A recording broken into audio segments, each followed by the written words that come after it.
Friends, আজ আমি Flipkart থেকে অর্ডার করেছিলাম একটা লিপ বাম। চলো দেখে নেওয়া যাক কী লিপ বাম।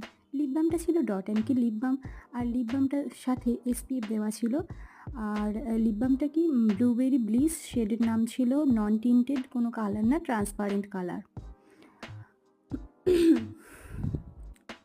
লিপ বামটার দাম এখানে রয়েছে 249 টাকা, কিন্তু আমার নিয়েছে 153 টাকা।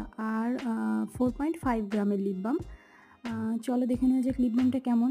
দেখতেই পাচ্ছ বক্সটা খুবই সুন্দর দেখতে, আর যেরকম লিপ বাম হয় সেরকম টাইপেরই। আর এর সেন্টটা এত সুন্দর, সেটা ইউজ না করলে বলে বোঝানো যাবে না। সেন্টটা খুবই মিষ্টি, আমার তো মনে হচ্ছিল পুরো খেয়ে ফেলে দিই লিপ বামটা। আর আমি ভীষণই লিপ বাম লাভার। দেখতেই পাচ্ছ কালারটা আমি প্রথমেই বলেছি যে ট্রান্সপারেন্ট কালার। আমার হাতে লাগিয়েছি, দেখো। ওভারঅল লিপ বামটা আমার খুবই পছন্দ হয়েছে। Thank you Flipkart.